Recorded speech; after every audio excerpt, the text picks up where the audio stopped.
ये फतेहपुर शहर और ज़िले के बहुत ही पौराणिक महत्व का मंदिर है और बहुत पुराना मंदिर है, ऐतिहासिक मंदिर है। लगभग 400 वर्ष पुराना इस मंदिर का इतिहास है। सन 1730 में इस मंदिर की स्थापना हुई थी। इस शहर के जो सबसे बड़े रईस थे उस समय मिट्ठू लाल जी, उनके परिवार में चूँकि बच्चे नहीं हो रहे थे और उन्होंने इसके लिए बनारस की यात्रा किया। बनारस में किसी संत द्वारा उनको बताया गया कि आप श्री बिहारी जी महाराज का एक मंदिर बनाएं और आपके वंश की आगे वृद्धि होगी। इस तरह उनके यहाँ वंश वृद्धि हुई, परंतु उनके जीवन काल में मंदिर नहीं बन पाया। बाद में उनकी तीसरी पीढ़ी में शिवअंबर लाल जी ने यहाँ पर श्री बिहारी जी महाराज के मंदिर की स्थापना 1730 में की और 1730 से लेकर के 30 वर्ष तक निरंतर उन्हीं के परिवार द्वारा पूजन अर्चना यहाँ की जाती रही। और 1760 में यहाँ पर कहीं से घूमते हुए एक बैरागी संत जो वैष्णव नागा संप्रदाय से थे, श्री श्री 1008 स्वामी श्री नारायण दास जी महाराज, जिनके नाम पर इस स्थान का नाम भी पड़ा हुआ है, क्योंकि इस स्थान का नाम बाबा नारायण दास की कुटी नाम से प्रसिद्ध है। तो 1760 में उनका यहाँ पर शुभागमन हुआ, महाराज जी का यहाँ भ्रमण हुआ और महाराज जी की धीरे धीरे, चूँकि वो पूर्व से ही सिद्ध संत थे और उनका मूल कोई नहीं जानता है कि उनकी उस समय आयु कितनी थी। यह माना जाता था कि वह उस समय युवा थे, लेकिन उनका कोई मूल नहीं जानता कि वो कहाँ से आए थे, कैसे आए थे, किसके शिष्य थे, कहाँ के रहने वाले थे, यह आज तक किसी को भी ज्ञात नहीं है। और बाबा नारायण दास जी बहुत ही सिद्ध संत थे, पूरा शहर उन पर आस्था रखता था। वह निष्पत्ति लगभग सन 84 से यहाँ पे रहे हैं।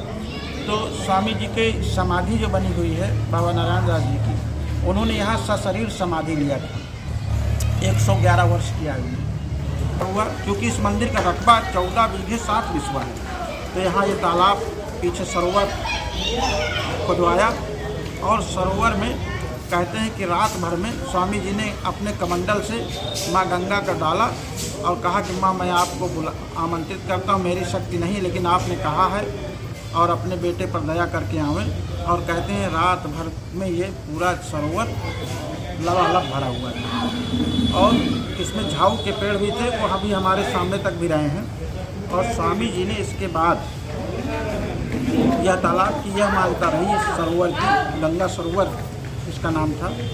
तो गंगा सरोवर की यह मान्यता थी कि तीजा के सन 1995 इधर आते आते आप जानते हैं कि मंदिरों पर भूमाफियाओं की निगाहें गड़ने लगी और तत्कालीन महंत गणेश दास जी महाराज काफ़ी पीड़ित हुए, परेशान हुए और मंदिर के प्रति चूँकि उनका लगाव था कि मंदिर के 1 इंच भूमि कहीं न चली जाए, तो उन्होंने तत्कालीन जिलाधिकारी डॉक्टर प्रभात कुमार जी से भेंट किया और उनसे कहा कि आप मंदिर आएँ।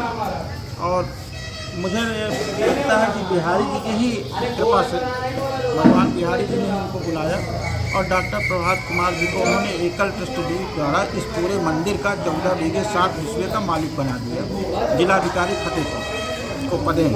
और इसके लिए उन्होंने ट्रस्ट डीड रजिस्टर्ड पंजीकृत ट्रस्ट डीड से जिलाधिकारी को संपूर्ण स्वामित्व सौंप दिया।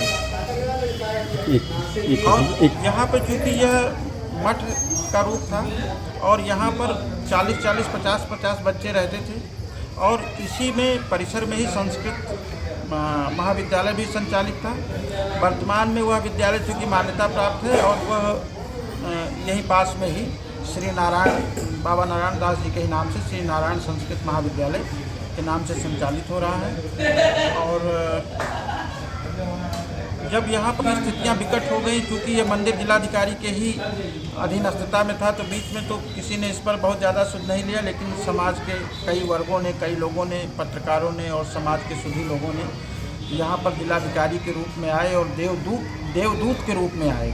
अभूतपूर्व जिलाधिकारी श्री आंजनेय सिंह जी जब आए तो उनके जब कान में यह बात गई कि वह जिलाधिकारी हैं और वही इस मंदिर के मालिक हैं, तो उन्होंने यहाँ का मुआयना किया और यहाँ आकर समझी। और इसके बाद उन्होंने मंदिर के लिए, इस पूरे मंदिर में चूँकि अवैध कब्जेदार थे, किराएदार थे लोग, बहुत सारे इसमें कमरे बने हुए थे, लोग कब्जा किए हुए थे, तो उन्होंने आकर के लोगों से बातचीत की और धीरे धीरे यहाँ सब कब्जा मुक्त करा करके और इस मंदिर को कब्जा मुक्त कराते हुए उन्होंने इसको नए कलेवर में विकसित करने का काम किया है, जन सहयोग से, स्वयं की प्रेरणा से। और यहाँ पर एक उन्होंने शहरवासियों के लिए पुस्तकालय की भी स्थापना कराई है, जिससे भी लोगों को काफ़ी लाभ हो रहा है। जब जिलाधिकारी श्री आंजनेय कुमार सिंह जी यहाँ से चले गए तो काम थोड़ा धीमा हुआ, हालांकि उनकी प्रेरणा बनी रही और काम धीरे धीरे कुछ चलता रहा, लेकिन इधर कुछ काम ढीला हो गया था। तो लोगों को लगने लगा था कि अब ये आगे नहीं बढ़ेगा, लेकिन वर्तमान जिलाधिकारी जो कि स्वयं बहुत धर्मपरायण हैं, वो जब से आई हैं उन्होंने पूरे मंदिर की परिसर की पूरे 14 बीघे 7 बिस्वा का जो रकबा है, इसमें बाउंड्री कराने का काम, इसमें जो सरोवर है गंगा सरोवर, उसको साफ करा करके, उसकी सिल्ट हटवा करके और उसको साफ करा करके उसमें भी राधा कृष्ण की मूर्ति स्थापित कराने का। और इसमें ख़ास तौर से हमारे जो एसडीएम साहब हैं वो डे टू डे इसको देखते रहते हैं। और वर्तमान में इंजीनियर्स एसोसिएट के माध्यम से और उनके जो कर्ता धर्ता हैं श्री संजय श्रीवास्तव जी, उनके सहयोग से वर्तमान में बहुत अच्छा कार्य चल रहा है। जन सहयोग की इसमें अपेक्षा है और सभी लोग, मैं तो ये समझता हूँ कि ये मंदिर के लिए बहुत बड़ी बात होगी कि सभी लोग जिस तरह से जिलाधिकारी महोदय हमारी और श्रुति मैम और एसडीएम साहब आदरणीय श्री अवधेश निगम जी और इंजीनियर्स एसोसिएट मिल करके सब लोग काम कर रहे हैं जिलाधिकारी महोदय के निर्देशन में। और मंदिर का जिस तरीके से तीव्र गति से विकास हो रहा है, इसमें अगर और जन सहयोग तेज़ी से सब लोग करें, और वैसे भी दान तो हमारी परंपरा है। दान जो है कलयुग में कहते हैं कि सबसे ज़्यादा जिसका पुण्य लाभ है वह दान का ही पुण्य है। तो लोगों को दान करना चाहिए, ये शहर के लिए एक अच्छी चीज़ है, हम सब के लिए अच्छी चीज़ है। इससे यह लोग पर लोग दोनों संवरते हैं, लोग सब लोग दान करें, सहयोग करें।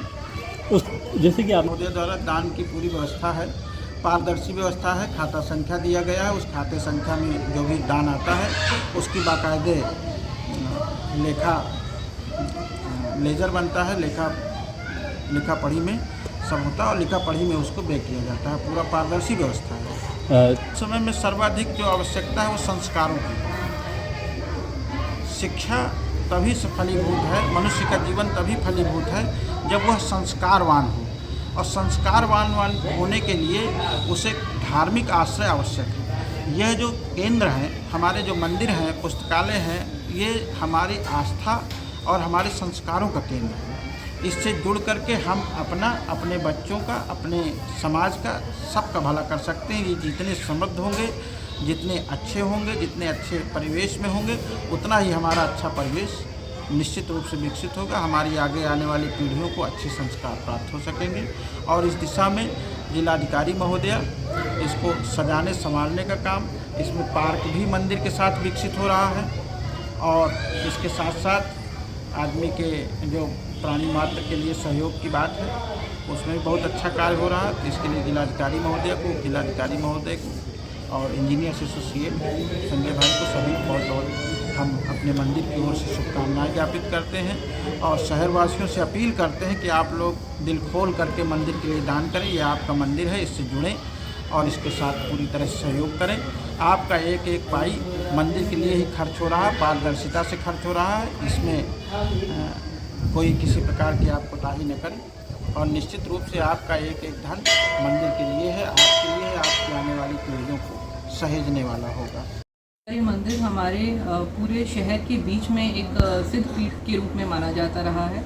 और मेरे यहाँ आने पे जब मेरे द्वारा वहाँ का निरीक्षण किया गया तो देखा गया कि वहाँ का जो तालाब है जो मंदिर के साथ जुड़ा हुआ है उसका बहुत ही बुरा हाल था और पानी भी बहुत गंदा और बदबू मारा था। तो उस समय ये जो है संकल्प लिया गया कि उसको जो है एक बांके बिहारी के साथ जुड़ा हुआ जो तालाब है उसको जन सहयोग से जनता के लिए बहुत ही सुंदर रूप दिया जाएगा, जिससे जो है वो एक शहर के बिल्कुल बीच में एक बहुत अच्छी अर्बन स्पेस भी बन जाए और बहुत ही रमणीय एक जगह भी बन जाए। तो उसके लिए जन सहयोग से वहाँ पे बहुत अच्छा काम हो रहा है और फतेहपुर की जनता उसमें बढ़ चढ़कर साथ दे रही है। उनके लिए उन सबका बहुत हृदय से आभार भी है। वहाँ पे अब बच्चों के लिए शाम को एक बाल वाटिका भी खुल चुकी है जिसमें बहुत ज़्यादा लोग शाम को वहाँ पे आते हैं और बहुत सुंदर जल्दी ही प्रभु की, भगवान श्री कृष्ण की मूर्ति भी वहाँ स्थापित की जाएगी, जिससे जो है पूरे फतेहपुर शहर को एक बहुत अच्छा एक स्पेस जो है उन लोगों को मिले जो उनकी भावना और आस्था से जुड़ा हुआ है। ये जो है भूमि जो हमारे भू माफिया से जो है मुक्त कराई गई थी और सबके सदुपयोग के लिए जो है ये काम हो, तो इसलिए इसको जो है मंदिर के रूप में विकसित किया गया, जिससे ये भू माफियाओं से भी बच गई और जो है सभी के लोगों की आस्था का केंद्र भी बनी हुई।